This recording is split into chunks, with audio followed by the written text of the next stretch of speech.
السلام عليكم ورحمة الله وبركاته. الحمد لله رب العالمين والصلاة والسلام على رسوله الكريم وعلى آله وأصحابه أجمعين أما بعد.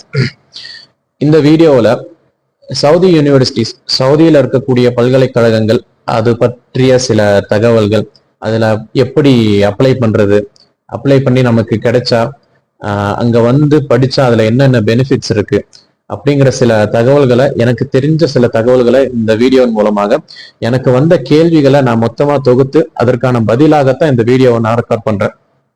மேலதிகமாக வேற ஏதாவது சந்தேகம் உங்களுக்கு இருந்தாலும் நீங்க கமெண்ட்ல கேள்வியா போடுங்க. இன்ஷா அல்லாஹ் அதை எல்லாத்தையும் தொகுத்து இன்னொரு வீடியோ ரெக்கார்ட் பண்றதுக்கு நான் முயற்சி செய்யறேன்.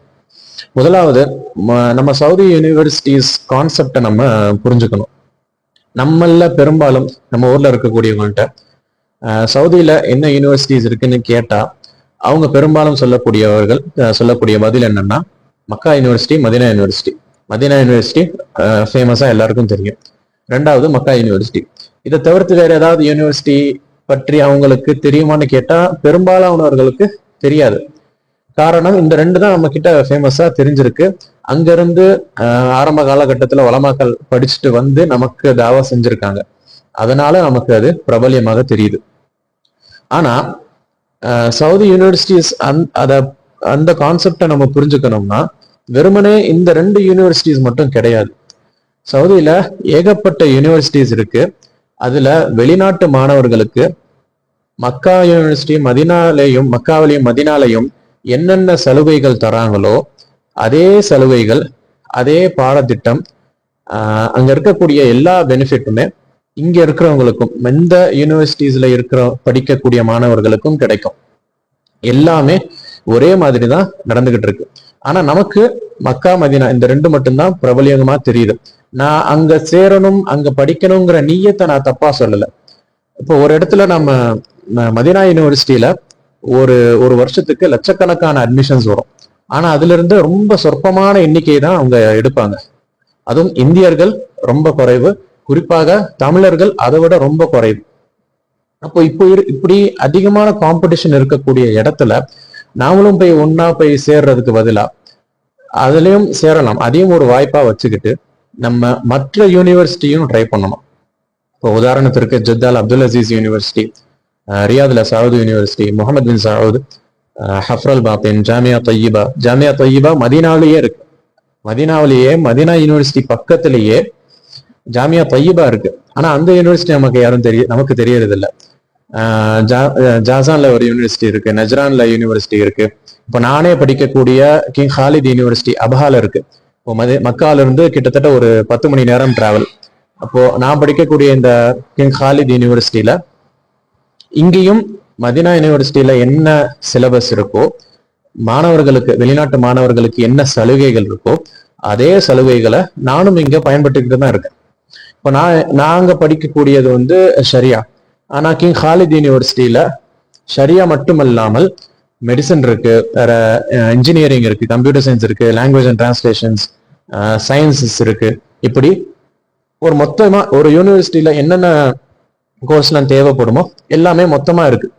இப்படிதான் பெரும்பாலும் எல்லா யூனிவர்சிட்டியிலும் இருக்கு. எல்லா யூனிவர்சிட்டியிலையும் இப்படிதான் மாணவர்கள் வெளிநாட்டில இருந்து வரக்கூடிய மாணவர்களுக்கு அவங்க ஈக்குவலா தான் எல்லா சலுகைகளும் கொடுக்குறாங்க. அப்போ இந்த பாயிண்ட்ல நான் தெரியப்படுத்துறது என்னன்னா, நாம வெறுமனே மக்கா மதீனா இந்த ரெண்டு மட்டுமே இலக்காக வைக்காமல் சவுதியில ஏதாவது ஒரு யூனிவர்சிட்டியில படிப்பதற்கு எனக்கு வாய்ப்பு கிடைக்கணும் அப்படிங்கிற ஒரு நீயத்தோட, அப்படிங்கிற ஒரு நோக்கத்தோட நம்ம அடுத்து பண்ணக்கூடிய ப்ராசஸ் எல்லாமே, நம்ம அப்ளிகேஷன் ப்ராசஸா இருக்கணும், எல்லாமே அப்படி இருப்பதுதான் நல்லது. ஏன்னா காம்படிஷன் அதிகமா இருக்க இடத்துல நமக்கு அட்மிஷன் கிடைக்கக்கூடிய ப்ராபபிலிட்டி ரொம்ப கம்மியா இருக்கும். இதுவே நம்ம மற்ற யூனிவர்சிட்டிஸ்ல ட்ரை பண்ணோம்னா அதுல கிடைப்பதற்கான வாய்ப்புகள் நிறைய இருக்கு. இது முதலாவது. இரண்டாவது பாயிண்ட், எப்படி அப்ளை பண்றது? ஓகே, நான் அங்க வந்து படிக்கணுங்கிற நீயத்துல இருக்கேன். ஆனா அப்ளை பண்றது எப்படி, அங்க வந்து எப்படி சேர்றது அப்படிங்கிறது சவுதி அரசாங்கம் வந்து ஒரு போர்ட்டல் வச்சிருக்காங்க, ஒரு வெப்சைட் வச்சிருக்காங்க. ஸ்டடி இன் சவுதி அப்படின்னு ஒரு வெப்சைட் வச்சிருக்காங்க. இதுக்கு முன்னாடி ஒரு 3-4 வருஷத்துக்கு முன்னாடி வரைக்கும் ஒவ்வொரு யூனிவர்சிட்டிக்கும் தனித்தனி வெப்சைட் இருந்தது, அவங்க யூனிவர்சிட்டி வெப்சைட் இருந்தது. ஆனா இப்போ கொஞ்சம் ஒரு 2-3 வருஷத்துக்கு முன்னாடில இருந்து இது எல்லாத்தையுமே இன்டகிரேட் பண்ணி எல்லாத்தையுமே ஒன்னா கொண்டு வந்து ஒரே வெப்சைட்ல யாராக இருந்தாலும் அந்த வெப்சைட்ல தான் அப்ளை பண்ணணும். அந்த வெப்சைட்ல அப்ளை பண்ணி அதுல நமக்கு ஆப்ஷன்ஸ் கேட்கும். கிட்டத்தட்ட ஒரு 5 யூனிவர்சிட்டி, நம்ம படிக்க விருப்பப்படுற ஒரு 5 யூனிவர்சிட்டியோடைய பேரை நம்ம அதுல செலக்ட் பண்ணலாம்.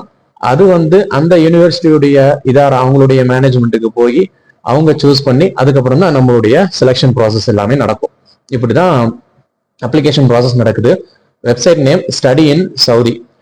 இதுல என்னென்ன அப்ளை பண்றதுக்கு என்னென்ன டாக்குமெண்ட்ஸ் தேவைங்கிறத நான் இன்னொரு வீடியோ போட்டிருக்கேன். அதுல தெளிவா என்னென்ன டாக்குமெண்ட்ஸ் தேவை, எப்படி அப்ளை பண்ணணும் அப்படிங்கிறத நான் தெளிவா அந்த வீடியோல சொல்லியிருக்கேன்.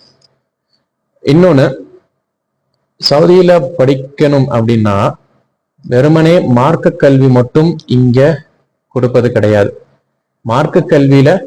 மார்க்க கல்வி இங்க மிகச்சிறந்த முறையில இருக்கு, அதுல எந்த விதமான சந்தேகமும் கிடையாது. ஆனா மற்ற கல்விகளை கற்கணும் அப்படின்னு ஆசைப்படக்கூடிய மாணவர்களுக்கும் இங்க வாய்ப்பு நிறைய இருக்கு. இன்ஜினியரிங் படிக்கணும்னா, இல்ல கம்ப்யூட்டர் சயின்ஸ் படிக்கணும், இல்ல வேற ஏதாவது science, physics, chemistry, zoology or business படிக்கணும், அப்படி எந்த படிப்புக்கு நீங்க ஆசைப்பட்டாலும் தாராளமாக இங்க வந்து படிக்கலாம். ஸ்காலர்ஷிப்ங்கிறது வந்து இஸ்லாம் மற்றும் அதை சார்ந்த கல்வியை படிப்பவர்களுக்கு மட்டும் இங்க கிடைக்கிறது இல்லை. எல்லா ஸ்டூடெண்ட்ஸுக்குமே அவங்க உள்ள வந்தா எந்த கோர்ஸ் போகலாங்கிறத ஸ்டூடெண்ட்ஸ் சூஸ் பண்ணிக்கலாம். ஸ்டூடெண்ட்ஸ் சூஸ் பண்றதுக்கான அந்த வாய்ப்பையும் இங்க அவங்க கொடுக்குறாங்க. அதுக்கு நம்ம எலிஜிபிளா இருந்தாங்கன்னா, அந்த ஸ்டூடெண்ட் எலிஜிபிளா இருந்தாங்கன்னா கண்டிப்பா அதுலயும் அவங்க போய் படிக்கலாம். இங்க படிக்கக்கூடிய மாணவர்களுக்கான பெனிஃபிட்ஸை பொறுத்த வரைக்கும் எல்லா யூனிவர்சிட்டியிலுமே எல்லா ஸ்டூடெண்ட்ஸுக்குமே ஒரே விதமான பெனிஃபிட்ஸ் தான். ஒவ்வொரு யூனிவர்சிட்டிக்கு பொறுத்த வரைக்கும் பெனிஃபிட்ஸ்லாம் மாறாது. மதீனா யூனிவர்சிட்டி, மதீனால இருக்கக்கூடிய ஜாமியா அல் இஸ்லாமியா, அங்க படிக்கக்கூடிய மாணவர்களுக்கும் சரி, மற்ற யூனிவர்சிட்டியில சவுதி அரேபியால எந்த யூனிவர்சிட்டியில படிச்சாலும் அவங்க எல்லாருக்குமே ஒரே விதமான பெனிஃபிட்ஸ் தான். மதீனால படிக்கக்கூடிய மாணவர்களுக்கு அது ரசூலுல்லாஹ் வாழ்ந்த பூமி, பரக்கத் புரிஞ்சிய ஒரு பூமி.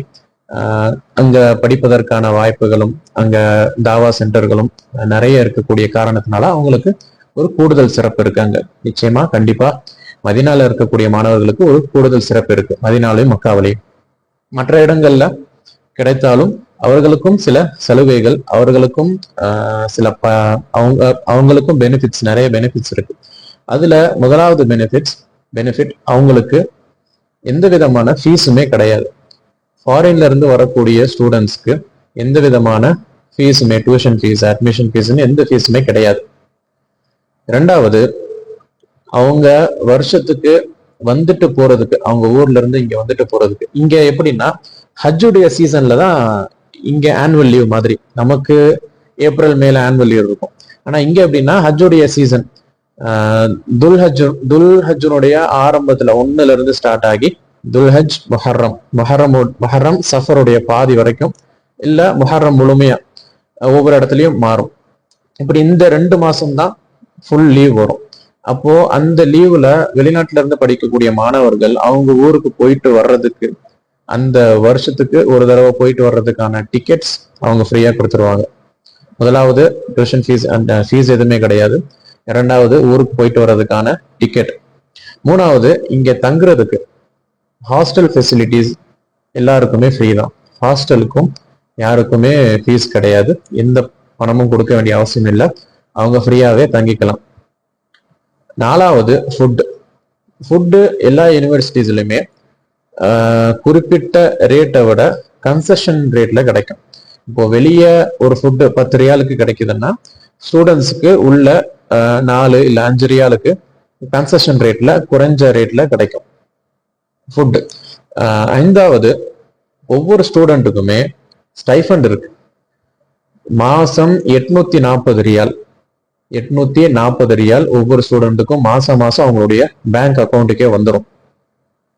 இது வந்து அவங்க சேவ் பண்ணனாலும் பண்ணிக்கலாம், இல்லை அவங்களுடைய வீட்டுக்கு அனுப்பணுன்னாலும் அனுப்பிக்கலாம், இல்லை புக்ஸ் வாங்குறது, அவங்களுக்கு ட்ரெஸ்ஸஸ் வாங்குறது, எல்லாத்தையுமே இந்த செலவில் அந்த ஸ்டூடெண்ட்ஸ் பார்த்துக்கணும். ஆறாவது, மெடிக்கல் ஃபெசிலிட்டிஸ். அவங்களுக்கு எந்த நோய் வந்தாலும், லா கத்தர் அல்லாஹ், அவங்களுக்கு எந்த நோய் இருந்தாலும் எல்லாமே ஃப்ரீ தான். ட்ரீட்மெண்ட் ஃப்ரீ, மெடிசின் ஃப்ரீ, எல்லாமே அவங்களுக்கு ஃப்ரீ தான். இங்க இருக்கக்கூடிய கவர்மெண்ட் ஹாஸ்பிட்டல்ஸ்ல ஜஸ்ட் அவங்களுடைய ஸ்டூடெண்ட் ஐடியையும் அந்த இகாமா கார்டையும் காட்டினா போதும், அவங்களுக்கு எல்லாமே மெடிசன் ட்ரீட்மெண்ட் எல்லாமே ஃப்ரீயா முடிஞ்சிடும். ஏழாவது, இங்க இருக்கக்கூடிய பஸ்ஸஸ் டிரான்ஸ்போர்டேஷன்ஸ்ல ஸ்டூடெண்ட் கன்செஷன் கிடைக்கும். இப்போ 50% கன்செஷன் கொடுப்பாங்க, சில பெர்சன்டேஜ் வித்தியாசங்கள் மாறலாம். ஸ்டூடெண்டா இருந்தா அவங்களுக்கு ரேட் பாதியா குறையும். இப்படி சில கன்செஷன்ஸ் இருக்கு. இது தவிர்த்து இதெல்லாமே முக்கியமான பெனிஃபிட்ஸ். இதை தவிர்த்து நிறைய பெனிஃபிட்ஸ் இருக்கு. ஸ்டூடெண்ட்ஸுக்குன்னு வெளியே இருந்து நிறைய பேர் ஸ்பான்சர் பண்ணுவாங்க. அவங்களுக்கு ஃப்ரீ ஃபுட்டு கொடுக்கறது, இல்லை புக்ஸ் ப்ரொவைட் பண்றது, இல்லை அவங்களுக்கு தேவையான ட்ரெஸ்ஸஸ், இப்படின்னு வெளியே இருந்து நிறைய ஸ்பான்சர்ஸும் வருவாங்க. இது எல்லாமே சவுதியில படிக்கக்கூடிய ஒரு ஸ்டூடெண்ட் பெறக்கூடிய பெனிஃபிட்ஸ். இதுதான் நான் உங்ககிட்ட ஷேர் பண்ணிக்க விரும்பிய சில விஷயங்கள். இதுக்கு மேலதிகமாக ஏதாவது உங்களுக்கு சந்தேகம் இருந்தா இன்ஷா அல்லாஹ் நீங்க கமெண்ட் பாக்ஸ்ல கேளுங்க. எனக்கு தெரிஞ்ச பதில்களை நான் உங்களுக்கு கொடுக்குறேன். இந்த வருஷத்தினுடைய 2025 அட்மிஷன் மே 1ஆம் தேதியிலிருந்து ஆரம்பிச்சு ஜூன் 14ஆம் தேதி வரைக்கும் அட்மிஷன் ஓப்பன்ல இருக்கும். பேச்சுலர்ஸ்க்கு, நான் சவுதிஸ், அதாவது ஃபாரின் ஸ்டூடெண்ட்ஸ்க்கு இந்த வாய்ப்பை பயன்படுத்திக்கோங்க. டாக்குமெண்ட்ஸ் ரெடி பண்ணிக்கோங்க. டாக்குமெண்ட்ஸ் இல்லைனாலும் இதுல ஒரு 1.5 மாசம் டைம் இருக்கு. டிலே பண்ணாம உடனே டாக்குமெண்ட் ரெடி பண்ணிட்டு நீங்க அப்ளை பண்றதுக்கான வேலையை ஸ்டார்ட் பண்ணிடுங்க. பேசிக் எலிஜிபிலிட்டி +2 முடிச்சிருக்கணும். +2 முடிச்சு அந்த சர்டிபிகேட் கையில இருக்கணும். அப்புறம் சில டாக்குமெண்ட்ஸ் எல்லாமே இருக்கணும். அந்த டாக்குமெண்ட்ஸ் எல்லாம் அரபிக்ல டிரான்ஸ்லேட் பண்ணணும். இறுதியாக நான் சொல்லக்கூடிய அட்வைஸ், நான் பொதுவா எல்லாருக்குமே சொல்லக்கூடிய ஆலோசனை என்னன்னா, அப்ளை பண்ணுங்க. ஃபர்ஸ்ட் அப்ளை பண்ணுங்க. இத்தனை பேர் பண்றாங்க, எனக்கு எங்க கிடைக்க போகுது அப்படிங்கிற எண்ணம் இல்லாம நீங்க ஃபர்ஸ்ட் அப்ளை பண்ணுங்க. அப்ளை பண்றதுக்கு எந்த ஃபீஸுமே கிடையாது. நீங்க கொஞ்ச நேரம், ஒரு 1/2 மணி நேரம் ஸ்பெண்ட் பண்ணாலே போதும். அப்ளை பண்ணுங்க. இன்ஷா அல்லாஹ், அல்லாஹ் நாடினா அல்லாஹ் நம்மையும் இங்க படிக்க வைக்கிறதுக்கான ஆளாக அல்லாஹ் தேர்ந்தெடுப்பான். இரண்டாவது, நான் அப்ளை பண்ணிட்டேன், எனக்கு கிடைச்சிரும் அப்படிங்கிற ஒரு எண்ணத்திலையும் இருக்காதீங்க. ஏன்னா கிடைக்கும், கிடைக்காமலும் போகலாம். அப்போ இந்த அப்ளிகேஷனுங்கிறது இது ஒரு ஒன் ஆஃப் த ஆப்ஷனா வச்சுக்கோங்க. ஒன் அண்ட் ஒன்லி ஆப்ஷனா இல்லாம ஒன் ஆஃப் த ஆப்ஷனா வச்சுக்கோங்க. நீங்க படிச்சுக்கிட்டு இருக்கீங்கன்னா உங்களுடைய படிப்பை ஊர்லயே கண்டினியூ பண்ணுங்க. இல்ல வேலை பார்த்துட்டு இருக்கீங்கன்னா உங்க வேலையை கண்டினியூ பண்ணுங்க. எதையுமே அப்ளை பண்ணிட்டேங்கிறதுக்காக நிறுத்திடாதீங்க. நீங்க தொடர்ச்சியா செஞ்சுக்கிட்டே இருங்க. இன்ஷா அல்லாஹ் உங்களுக்கு கிடைச்சிருச்சுன்னா அப்போ அந்த படிப்பையோ அல்லது அந்த வேலையையோ நிறுத்திட்டு, முடியுமானால் அதை நிறுத்திவிட்டு நீங்கள் இங்க உங்களுடைய கல்வி பயணத்தை தொடரலாம். இன்ஷா அல்லாஹ் வேற ஏதாவது கேள்விகள் இருந்திருந்தா நீங்க கேளுங்க. ஜஸாக்குமுல்லாஹ் ஹைர். அஸ்ஸலாமு அலைக்கும் வரஹ்மத்துல்லாஹி வபரகாத்துஹு.